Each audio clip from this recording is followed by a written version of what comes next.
Bismillahirrahmanirrahim. Assalamualaikum warahmatullahi wabarakatuh.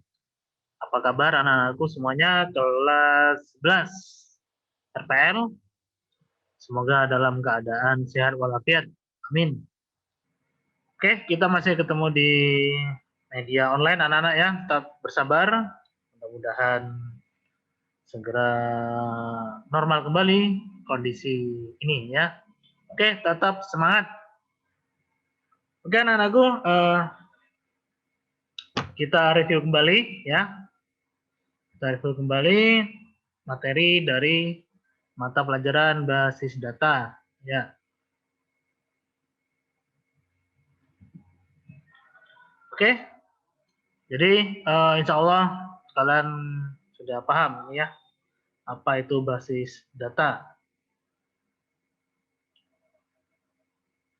Oke, kita mengingat kembali materi ini ya.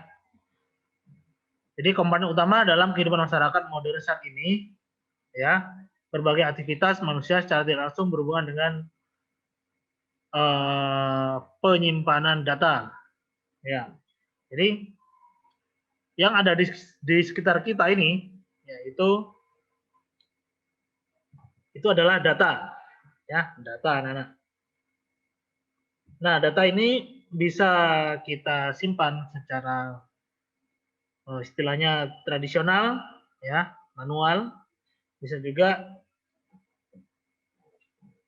disimpan dengan komputerisasi ya, dengan cara istilahnya digital ya. Oke, lanjut. Nah, seperti ini contohnya, contoh arsip secara tradisional. Insya Allah kalian sering ya menemui data-data seperti ini ya. Oke, data penyimpanan seperti ini anak-anak, ya arsip seperti ini memakan banyak tempat ya, memakan banyak tempat juga tidak efektif, ya kurang tepat kalau ini ya kita membutuhkan data ya, kita membutuhkan data yang cepat untuk disajikan, ya kita masih mencari secara manual gitu ya, jadi kurang tepat, tidak efektif ya, juga tidak kurang efisien gitu ya, kurang efisien juga dengan ya penyimpanan seperti ini membutuhkan ruang yang besar ya, dan juga menghabiskan waktu kalau kita mencari data ya. Oke, seperti ini contoh arsip tradisional, tapi bukan berarti ini ditinggalkan gitu ya, masih ada yang menggunakan seperti ini, masih ada ya, ya mungkin skalanya tidak terlalu besar seperti ini, yang mungkin yang diperlukan saja, yang sesuai dengan kondisi saja yang kita simpan seperti ini ya.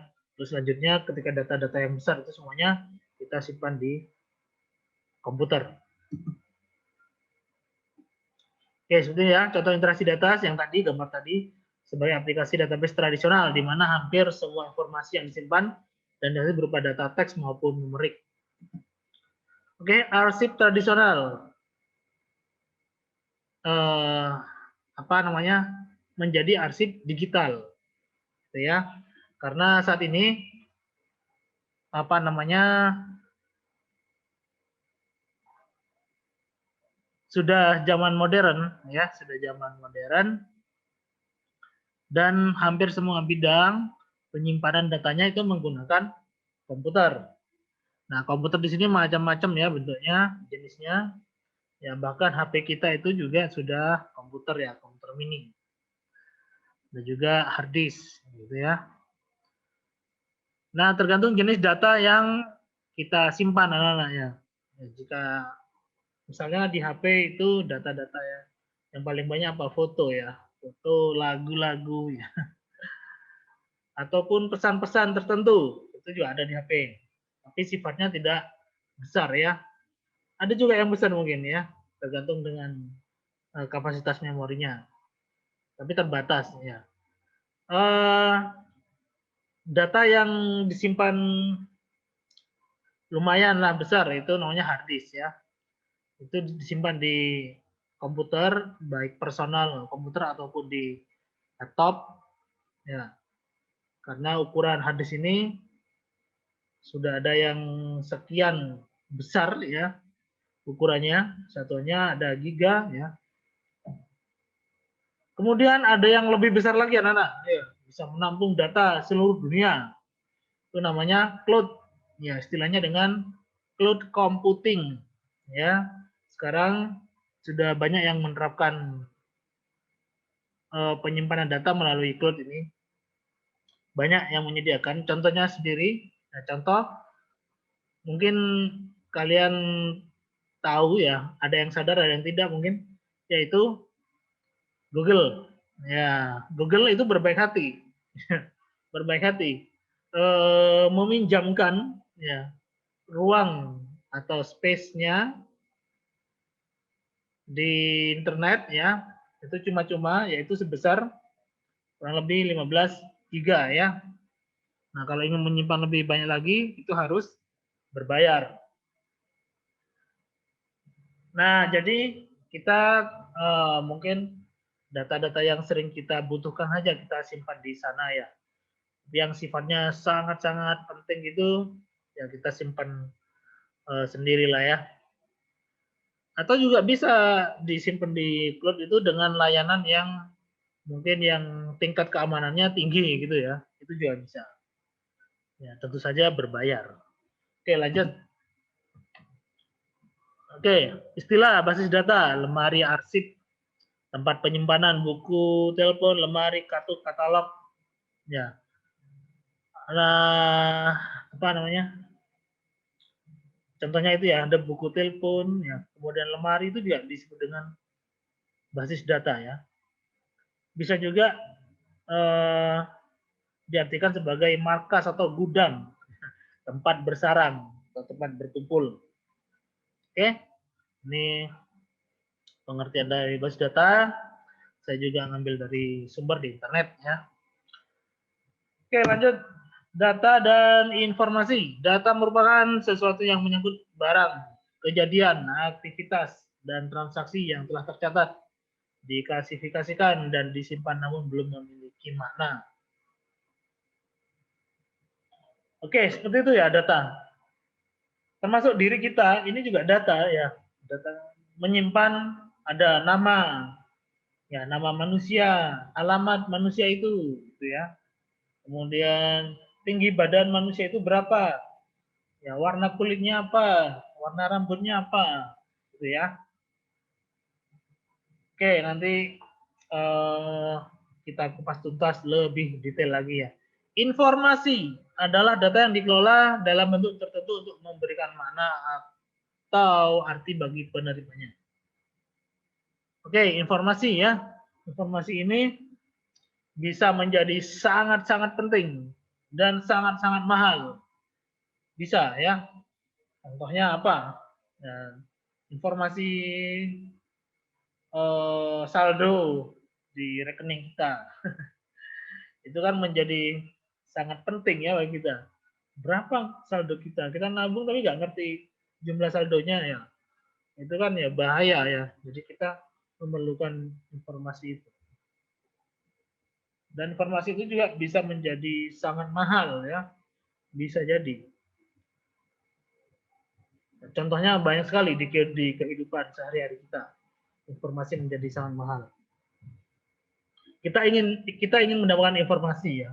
Kita beli pulsa kan mahal itu pulsanya. Oke, paham ya? Oke. Oke, lanjut. Jadi basis data adalah sekumpulan data yang saling berelasi. Ngerti ya berelasi? Apa? Ayo. Ya, oke betul. Berelasi, saling berhubungan. Himpunan kelompok data arsip yang saling berhubungan yang diorganisasi sedemikian rupa sehingga kalau dapat dimanfaatkan kembali dengan cepat. Oke. Kumpulan data yang saling berhubungan dan disimpan secara bersamaan tanpa adanya pengulangan redundansi data. Nah ini kalau transaksi ya. Data transaksi ini tidak boleh ada pengulangan data. Ya, tidak boleh ada pengulangan data. Jadi setiap satu kali transaksi itu ya satu data. Contohnya misalkan kode penjualan, misalkan penjualan ya, transaksi penjualan maksudnya. Pada waktu itu kode penjualannya P001. Ya, P001. Yang didapati informasi menjual gula harganya 10.000. Gitu ya, menjual 10.000. Nah, harga 10.000 kan tentu saja kalau kita menjual harganya tidak asli ya. Mungkin harga harga gulaannya gitu ya. Itu mungkin 8.000, kita jualnya 10.000. Nah, dengan kode P001 tadi, nah, maka kita didapatkan kita labanya berarti 2.000 ya, 2.000. Tetapi kalau ada pengulangan data, tiba-tiba muncul lagi P001 dengan data yang sama, gula, tapi harganya berbeda misalkan. Nah, tadi 10.000, ini ternyata harganya 8.000. Nah, ini kan bisa menyebabkan kebingungan ya. Jadi dengan satu kode yang sama, ya barangnya sama itu, kode barangnya itu, tapi harganya kok berbeda. Itu bahaya di situ ya. Jadi kita tidak bisa mengetahui laba aslinya ya. Ini saya dapat laba berapa gitu ya. Ya, kalau dihitung secara manual misalnya tepat ya, misalkan kelebihan laba ya nggak apa-apa ya. Tapi tetap aja itu tidak valid ya. Nah, kalau misalkan kurang ya ternyata labanya tidak ada, itu yang susah. Ya, maka di sini ada teknik-tekniknya nanti anak-anak. Ada teknik-tekniknya bagaimana mengatasi cara pengulangan data supaya tidak terjadi pengulangan data ya, redundansi itu. Oke, lanjut. Contoh begini anak-anak. Ini. Oke. Contoh ini, sebentar. Ya, ini gambarnya ke sini sih. Nah. Oke, ini ya. Ini contoh siswa atau mahasiswa misalnya.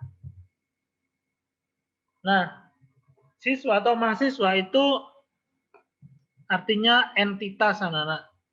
Apa ya Pak? Entitas itu apa ya? Entitas itu apa ya? Representasi dari bisa ini makhluk hidup ya, ataupun yang tidak, ataupun benda mati ya, ataupun yang tidak tampak juga gitu ya. Contohnya di sini entitas makhluk hidup ada yang namanya mahasiswa atau siswa. Jadi punya data ya, punya istilahnya karakteristik ya. Jadi siswa atau mahasiswa itu punya, misalkan kalau siswa kan punya NIS ya, NIS. Kalau mahasiswa punya NIM atau NRP. Ya, nomor induk gitu ya. Oke, kemudian mahasiswa itu punya nama. Ya, mahasiswa itu punya alamat. Ya, kemudian mahasiswa ini kuliah di fakultas apa? Mengambil mata kuliah apa? Atau kalau siswa ini punya NIS, punya nama, punya alamat, punya kelas, punya jurusan gitu ya.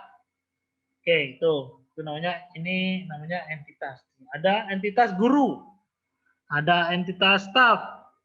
Kalau guru punya apa? Nomor induk pegawai misalkan, atau NUPTK misalkan gitu ya. Nama guru, alamat guru. Ya, macam-macam banyak ya karakteristiknya ya. Oke, lanjut.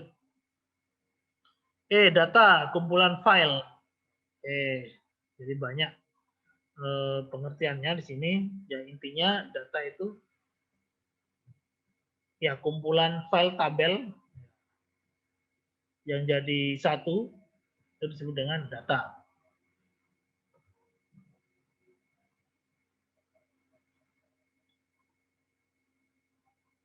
Nah ini, tidak semua bentuk penyimpanan data secara elektronis dapat disebut sistem basis data. Karena yang diutamakan adalah pengaturan, pemilihan, pengelompokan atau pengorganisasian data yang akan kita simpan sesuai fungsi dan jenis. Oke, ya, karena kita membicarakan basis data hubungannya dengan komputer, ya berarti data itu kita olah, ya, kita olah